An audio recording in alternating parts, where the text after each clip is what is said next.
What was that last week at the Capitol? We've had over a week to think about it. Who was really responsible for it?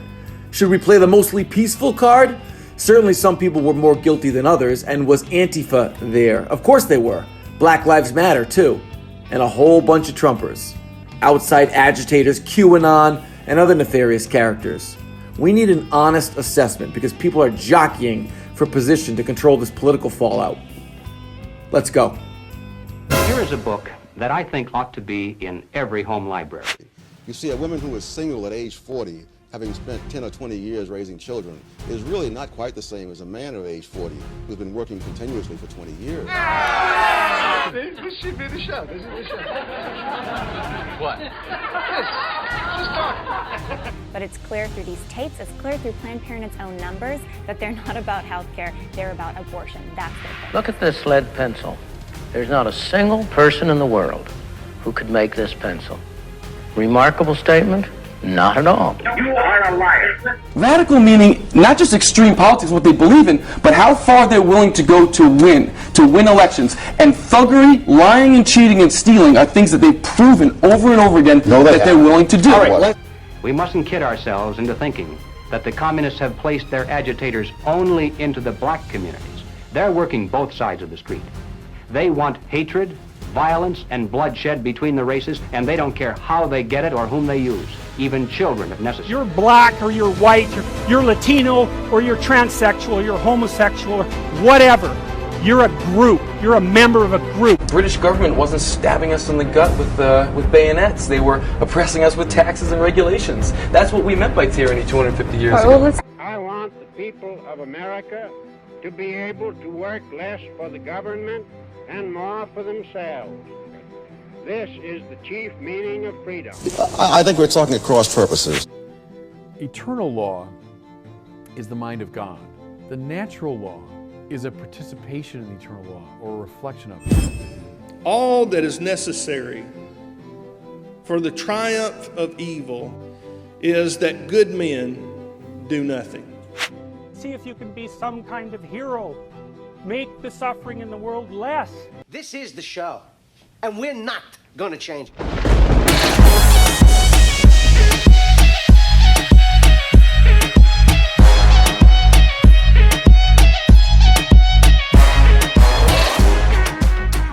All right, welcome to Good Men. Your host, Travis Rowley. So I've had almost a week to sort of take things in, absorb all the information regarding what happened at the Capitol last week and the fallout, the political fallout, because that's kind of the focus, you know, the political paranoia on the right, including me. I mean, that's what's so horrible about what happened. The politics of it is maddening. The hypocrisy coming from the left and what they're going to do with all those images. Here's the thing. Both sides are going to try to control this narrative. And, you know, MSNBC put out this 10-minute video. Christopher Hayes, like, just trying to make this thing out to be like the worst thing in the world. Then you see people, more conservative types making posts on social media, blaming it on Antifa, downplaying the violence that occurred in the midst of it.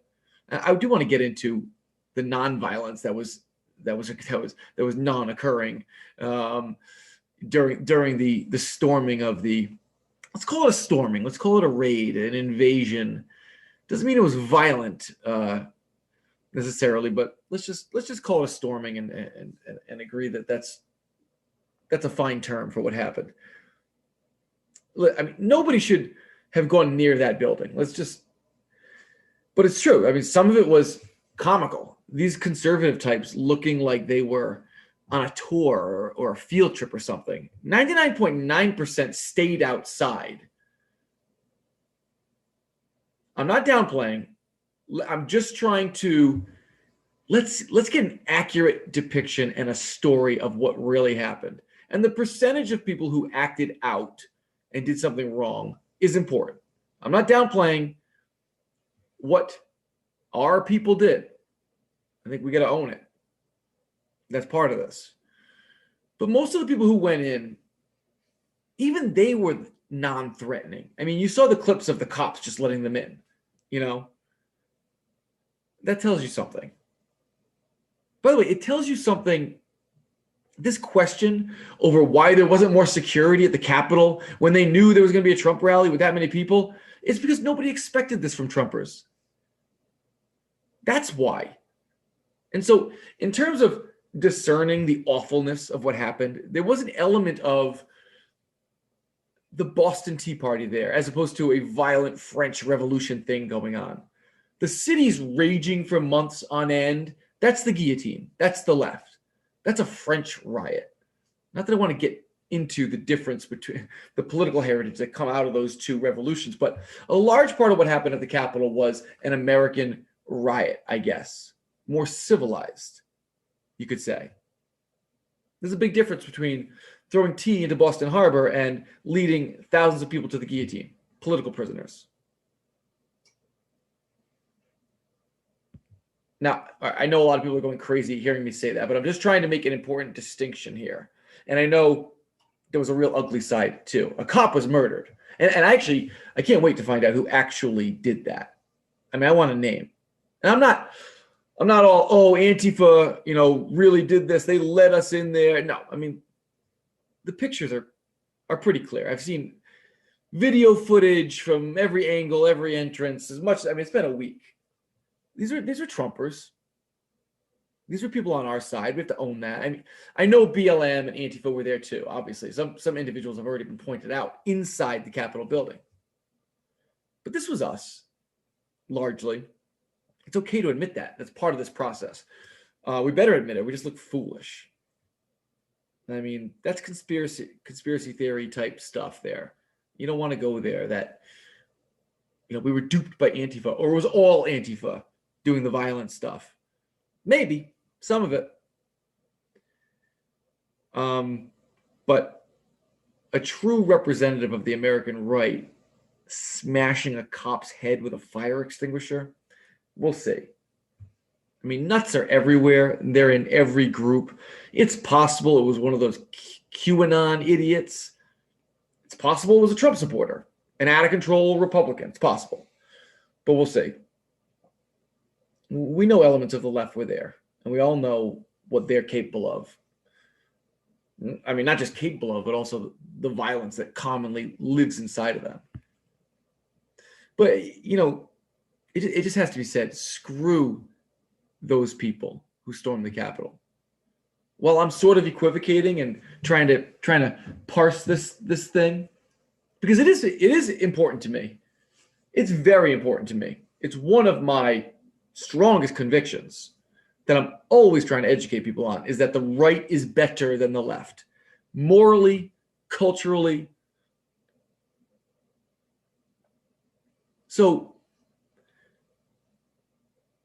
it's a tough spot for conservative commentators like me, like you've seen from many conservative talking heads, elected Republicans. You could see the anguish in their face because the moral high ground was entirely ceded. Not in a literal sense, but you know what they're going to do with it. This is all they needed. So every one of them that stormed the Capitol, I have nothing good to say about them. That's how upset. It's like being, well, I don't know if it's like being upset with your child, but it's like really, really disappointed. Never want to see them again type of anger at them. Not just the ones, not just the ones who tussled with the security and broke the windows to get in, but anyone stupid enough even to enter the building. I mean, have you no political sense whatsoever? And again, all the political paranoia being expressed by conservatives, myself included, you guys just gave the left everything they ever wanted. That moral high ground, which we had, has evaporated right out from under us. They've been trying to convince people since 2008, at the outset of the Tea Party, that the right, the American right, was violent, white nationalism on the rise, domestic terrorism. You gave them images that they'll use to make that false equivalence for the next 100 years. Here's a hint. If you find yourself standing next to a guy with a bearskin jacket and bullhorns on his head, don't follow that guy. Get away. the harm that's been done in one episode to the conservative, Republican, the Trump movement. Listen, I know the election results were disappointing, the overall outcome, presidency, Senate, and the House, all under Democrat rule. But the sentiment, it was okay. Trump was really pushing the envelope, but everything Trump did to challenge those election results was legal. He was staying right where he needed to be, pushing the envelope, but never becoming what they've been trying to convince he is and we are since 2008. 27 out of 27 House toss-up races. Are you aware of this? We were undefeated, went to the GOP. 27 out of 27. Democrats were on conference calls lamenting the defund the police messaging, the hard left messaging that was coming out of their party and taking over. Joe Biden himself scolded the party for that type of stuff. The nation was waking up. I know it's hard to realize that because Biden won. But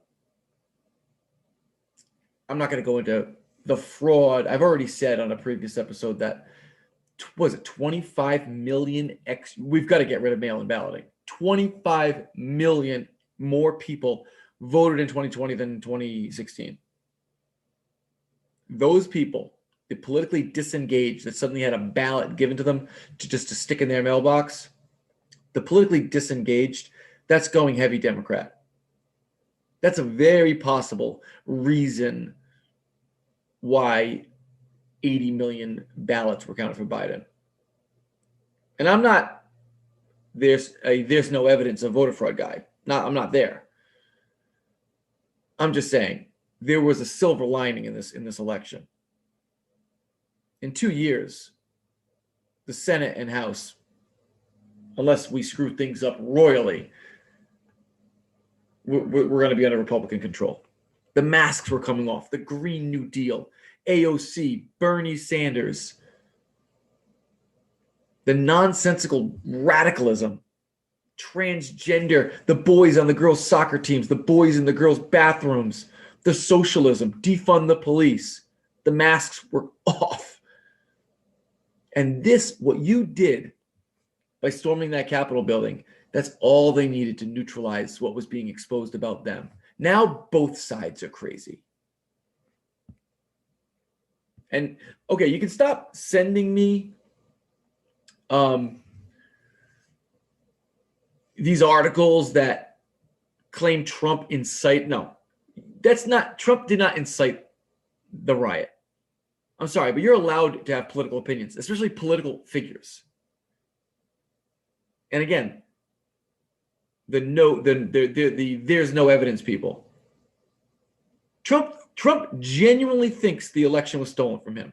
There is genuine evidence that has not been seriously considered by most of the media, and even embarrassed Republicans to even consider it.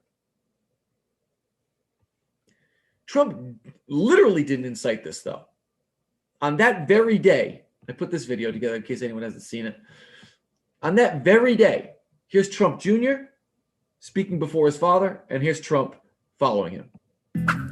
Hey guys, you actually all did something I didn't realize was possible. I'm looking at the crowd here and the tens of thousands, probably 100,000 plus people here, and you did it all without burning down buildings? You did it without ripping down churches? Without looting? I didn't know that that was possible. According to the media, when you have a large gathering of peaceful protesters, they're supposed to burn it all down. See, guys, we can do it right. But I know that everyone here will soon be marching over to the Capitol building to peacefully and patriotically make your voices heard. They'll knock out Lincoln, too, by the way. They've been taking his statue down. But then we signed a little law You hurt our monuments, you hurt our heroes, you go to jail for 10 years and everything stopped. You notice that? It stopped. It all stopped. And they could use Rudy back in New York City, Rudy. They could use you. Your city's going to hell. Okay? There's the Trumps ridiculing, mocking, deriding the left's behavior, violence, riots. That was the speech before the mayhem. You know, people keep saying, and it's really smart, all this talk about how Trump incited it, and they don't point to anything that he said that day. No video, no transcript. For the most part, not that I've seen. Everyone who expresses that opinion that he incited it, they don't really cite anything. So I actually, this wasn't necessarily research. I just happened to have it on the background that day while I was doing work at the kitchen counter. And I remembered there was nothing insightful or inciting in those speeches. And in fact, I remembered these things that they had said. So I went back and I pulled them. It's just lies. They're impeaching the guy right now again for you know, and I guess the argument that's more fair is, or that's fair enough, is that the 2 months of claiming election fraud, that the election was stolen, is such a bold-faced lie that it's the lie. And I like that idea that lies can lead to violence, of course. But that's not the Democrats. Do they really want to go there? We speak our minds in this country. You have the right to speak your mind, and that is not the standard that Democrats want to set. I mean, that political speech leads to political violence. No, people are responsible for their own actions. It was a Bernie Sanders supporter who several years ago went to the ball field to hunt Republicans. I don't remember blaming Bernie Sanders for that guy, that nut job. Democrats everywhere push dubious theories, flat out lies, a specter of racism that is hunting down minorities in this country. Global warming. We have 10 years to save the planet. Nobody is on more of a moral crusade fighting the racists and the sexists and the homophobes and the religious bigots holding back progress. What do you think justifies all their carnage? Bad Republicans are in their way, impeding the utopia. This is war for the left every day. So everything goes. That's the leftist ethic. And there are scores of examples of left-wing violence. And I'm not just talking about last year. I'm talking about attacking people wearing MAGA hats, union violence, campus violence. Now, some of that ethic lives on the right as well. We found that out last week. But if we're looking for blame, we want to impeach somebody. Nancy Pelosi and Democrats and the media for 3 or 4 years kept saying that Russia colluded with Donald Trump to steal the election. So now Donald Trump can't say, hey, there's something fishy about this election? So can we not fix our sights on the people who condone violence, celebrated violence, justified violence all throughout 2020? Democrats and the Democratic media, they did more to institutionalize political violence and encourage Trump's following to join in than Trump ever did. And why not storm the Capitol? Why not kill a police officer? These are the new rules. And don't test me on that. Don't deny that. I haven't pulled up any exact quotes, but that's the justification of political violence. That's all they were doing last year. But listen, again, I'm going back and forth because I want to play this down the middle. We can't pretend as if there aren't nuts on both sides. But we also have to remember that in terms of political movements and rallies that include millions of people, there are parasites who show up. I've been involved in political activism for a while now. It's difficult to be as polite as possible, but be like, hey, buddy, you don't really belong here. You're a little imbalanced. That's not really us, those type of beliefs. There are people who latch onto these things and are always showing up. Guy with the bull horns on his head. QAnon, people looking for relevance. Maybe some 15 minutes of fame or something like that. Every movement has to deal with embarrassing characters. There's 330 million people in this country. And the media was already trying to connect us with the Nazis who happened to show up, the Heil Trump people. They were already trying to, or doing that. But the proof was always in the pudding. It was like, yeah, okay, you keep saying that violence is imminent from Trumpers, but where is it? And you freaking gave it to them. With that said, I will admit that, listen, we have to admit that there's always been, think about the Second Amendment, there's an itch of violence inside the political right. There is a part that, you know, I always think back to the first Rhode Island Tea Party rally where you had 20, 25 speakers get up there for a couple hours, and then everyone was and these are very upset people. This is Wall Street bailout time. Obama had just been elected, and this was spread the wealth around is good for everybody time. Very heated on the right, kind of like now. And I remember a guy coming up to me after the Tea Party rally, and it's like, well, what do we do now? Like, we're not really we're not really accustomed to this type of activism. What do we do now? And this guy was, let's go. Are you coming? We're going to storm the Rhode Island State House and bang on doors, like unarmed. But there's always been that element inside the Tea Party. We'd be dishonest if we didn't admit that there's a teetering of violence. It might even be exactly where you're supposed to be as an American. You're supposed to have your gun. Second Amendment types, but you just don't do it. The difference between the left and the right is that both sides believe in what Jefferson said, that there is a time for the tree of liberty to be refreshed with the blood of patriots and tyrants. It's a great quote. It's just that the left, for the left, everything is so dire. Every day, it's that time is now for revolution. That's why they have that perpetual revolutionary pose. It is always time for violence. There's institutional racism. The world is melting.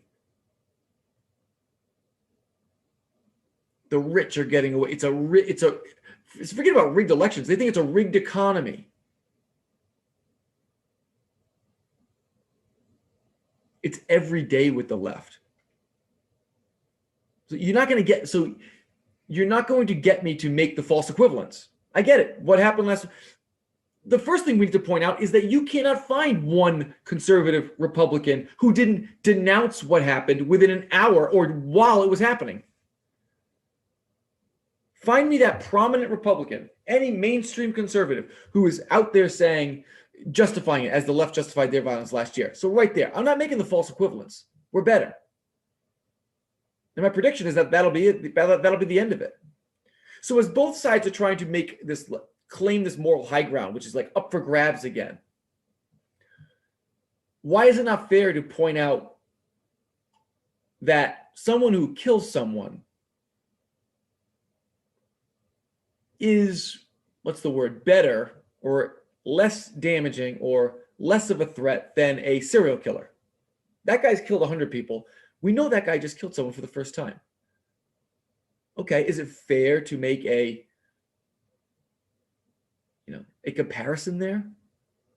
Now, I'll eat my words if the Trump movement turns into a right-wing violent entity for years to come. I'll eat my words. I just don't see it. Because again, I saw 99% of the people who stormed the coup the most peaceful coup, the most peaceful insurrection you ever see. What were these people going to do unarmed when they finally got to Nancy Pelosi? What were they going to do? Put her in a headlock?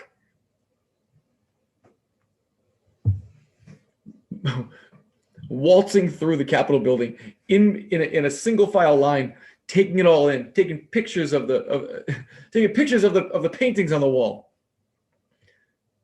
No, I'm not making the false equivalence yet. You don't have me there. It's the guy who killed someone versus the serial killer. I'm not ready to, I'm not ready to say that those two people are the same. So the difference is, while we're grappling for that moral high ground again, is speaking of the violence, is it persistent?